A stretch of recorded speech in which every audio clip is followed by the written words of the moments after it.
Hello everyone, and welcome back to Triple Crown Wargaming, where you are once again joined by me, the Loremaster, as I give you my first impressions of everyone's favourite mountainous malcontents, the Dwarves in the old world. Now, I have to say that overall, I feel like Dwarves look like they've really kind of won, if you like. They look like real winners from the videos and things I've seen online. And as with the High Elf video that you heard me do before, and the other videos that the other guys have tackled, I don't have a book in front of me. I don't have the rules at the moment for the Dwarves.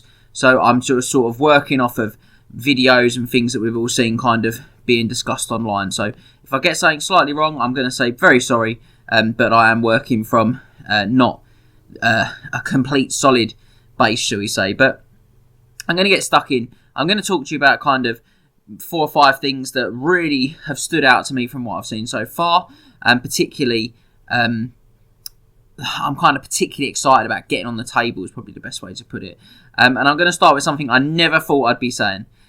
So I'm going to get stuck in at the top with my Anvil of Doom. So this looks like it's had a real glow up.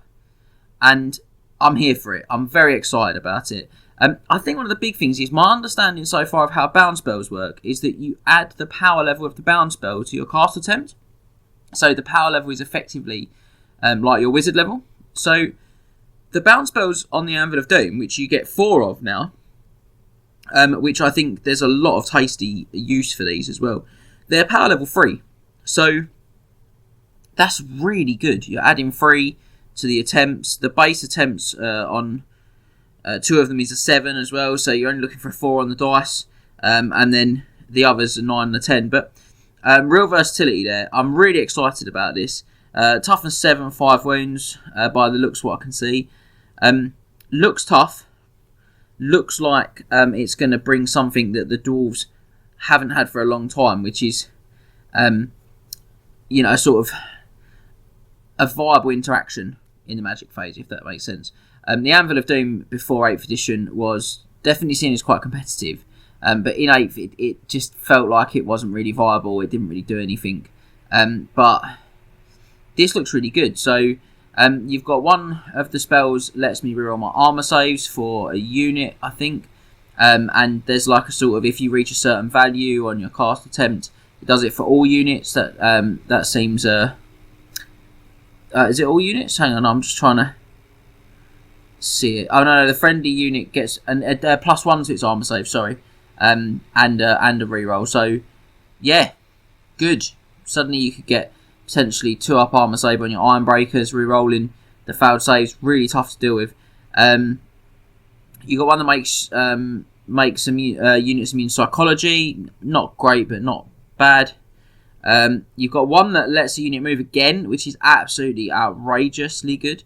And so useful for a unit like an army like Dwarves that are perhaps a bit slower.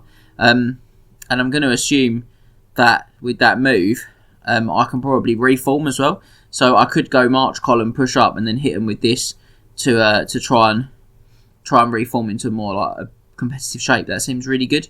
And then one is a classic magic missile, but it looks like it's got an AP of -2, not -1. So all of that looks really, really great. Looks really usable to me, and I think that's really nice to see that happening. So I'm really excited about that one. The next thing that stood out for me is another character that I think was little seen, and there's a couple of reasons why this bad boy stands out to me.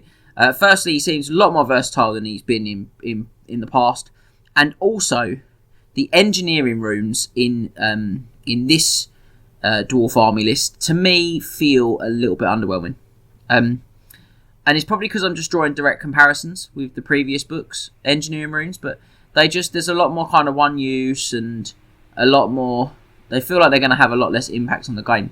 So a model that lets me sort of reroll artillery dice is going to be really useful. But in addition to that now, Dwarf Engineers, which are, from what I've seen online, not very expensive, which is great points-wise. These still allow you to entrench, which gives you kind of sort of cover. But crucially, they allow unit quarrelers or thunderers to reroll 1s to hit, which is great. So I can use them for quarrelers or thunderers, or I can use them for war machines. So they've sort of They've almost incorporated some of what was Grim Burloxton in 8th. But I just think that's going to be really, really useful. You're always going to have something you can do with them, even if you've got no war machines, or even if you're thinking, actually, this turn it'll be war machines, then I'll move them across here into my quarrelers and get some bonus there. So, yeah, I'm really, really impressed with that. So, really, yeah, can't wait to get those out on the table. And they can still purchase runes up to 50 points as well, so you can keep them sort of still quite cheap, but probably not that easy to kill. There's quite a lot of stuff that when I skipped through just looked like it was okay still, or looked like it got slightly better by sort of other things making it slightly better. Like looks like it's a bit cheaper, but obviously points are a bit tricky to work out at the minute for everything. So the next thing I wanted to look at was a couple of the rooms that really stood out to me, and they stood out because there's other stuff that's gone on around them that I just thought immediately, oh, I definitely want some of that in my life. So the first one I'll start with is, they're both banner runes, and the first one I'm going to start with is the Master Rune of Hesitation. Now, this one is if you charge the front of the unit, doesn't work on the sides if I remember rightly. The enemy doesn't get any charge bonuses for weapons, so suddenly, like, lances are hugely reduced, and we've said quite a lot, and I've said to my friends quite a bit, and on some of the other videos, really think cavalry is going to dominate in this edition. I could see cavalry being really strong in this set of rules, so I think anything that can whip the lancers away from cavalry is great, and quite a lot more units can take a sort of 50-point magic banner now, which is really, really cool. So you could even put this, even on warriors, this could be really good. But particularly on stuff like your Iron Breakers with that really good armor save and a ward save. Anything that's reducing the kind of output of things like a lance is huge. So, huge fan of that one. And I'm also a really big fan of the Banner of Confusion as well. And this one, for me, I'm a big fan of it in conjunction with one specific thing. And it's another unit that I think... This unit, I think, was good in 8th edition, where I used my dual farming, because I didn't have them before that set of rules. But I feel like they're going to be even better in this set of rules. In fact, that's a lie. I feel like they're going to be hugely better in this set of rules because of this banner. So the Rune of Hesitation means that when you charge the front of my unit, you're disordered in your charge, which I have recently discovered means that you don't get the initiative bonus for charging me. Now that's pretty nasty. So if I put that on a unit of hammerers, that's right, the King's Royal Bad Boys are here. You are going to see the maximum mountainous malcontention from here. Is malcontention a word? I feel like it is. Because these guys have got a rule called Stoic Defenders, which means that they get +1, I think it was, to their initiative and their attacks. I think that's the video I watched that's the gentleman said that in his video, when you charge them.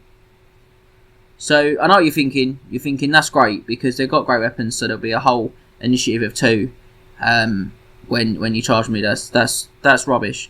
Loremaster's lost it. He's lost the plot. The Loremaster hasn't lost the plot because the big change here is that great hammers that these guys carry, they still give me +2 strength. They're -2 to my save.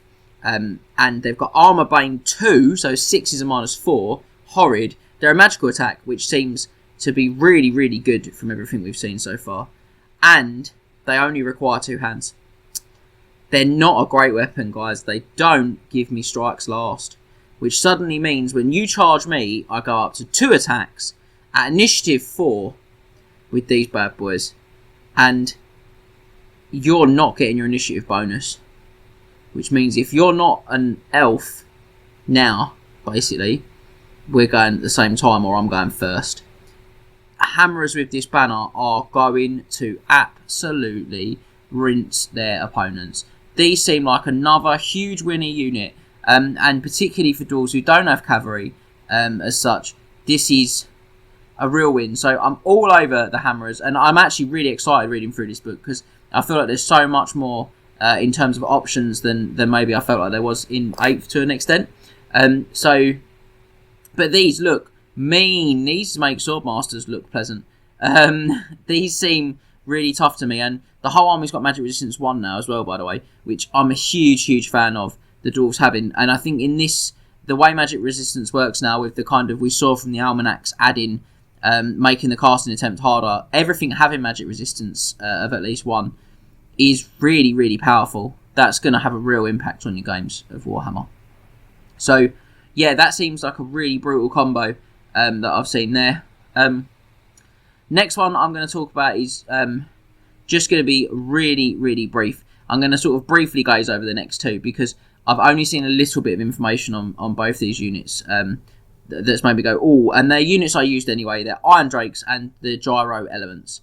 And the Iron Drakes, not really much changed here.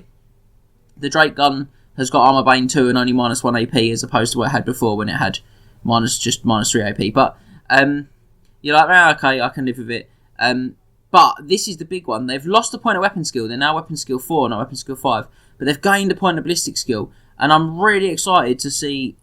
I always felt if you didn't take Grim Burloxen, they were a bit rubbish for their points. But now, with that better ballistic skill, I think they could be really strong.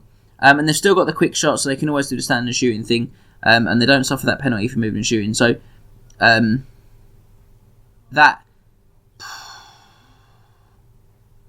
Yeah. They look good. They look really mean. So, I'm excited because I think the loss of Burloxen could have easily meant that they felt like they didn't stack up anymore. But that doesn't appear to be the case.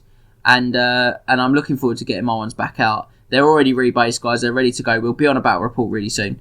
My dwarves are in a really good state, actually, for the start of this rules. And then the Gyrocopters. I don't really want to kind of go mad on Gyrocopters / Gyrobombers because I've not looked at their rules a huge amount. But for the Copters, it seems like their steam guns got basically about the same stat line, which is really great because I think anything of armor piercing value in this set of rules is so much stronger than kind of equivalently it would have been before, because you can't get quite as high an armor save, and it appears that like a lot of units have not got as good an armor save as they used to have. So that's really cool. But the thing that really stood out that I really liked is not only have they now got that bit of magic res that's really cool, but they've got impact hits, guys. I'm just there. I'm here for it. Impact hits on my Gyrocopter. I mean, it makes sense. I fly a big tin box at you really hard, but I'm just really excited to throw some impact hits on a Gyrocopter, and it just makes me want to charge that unit and stuff now. And yeah, it just made me smile. I haven't really been able to see what the value is from what I've seen online, but I've just seen mentioned a few places that they've got impact hits. So once I've got my book, I'm sure I'll be really excited about that. But overall, some really cool stuff. The big winner unit-wise for me there is the Hammerers, though. I'm really excited. And I'm also looking forward to converting. I'm in the process of doing it in a minute. Converting through a new set of shield bearers where it seems to be that you get 3 dwarves and the dwarf lord now, not 2. And they go on this bigger base. So I'm going to have something cool, hopefully, to show you all. Excuse me. Really soon for some battle report action. So let me know what you think about the dwarves. Let me know what you've seen online. What's exciting you? What's making you want to kind of dig out your collection? Oh, I'm working hard to mine out the gems for this video, and we'll see it in the comments, and we can have a bit of a chat about it. If you think I've spotted some good stuff there, make sure you let me know as well. And I look forward to catching up with you all really soon here at Triple Crown Wargaming, and make sure you head over to the website to grab your Night of the Realm subscription today. Remember to tag your friends and like, subscribe and share. Then head over to triplecrownwargaming.com and become a Knight of the Realm today. What are you doing, mate? Are you alright? Do it for war!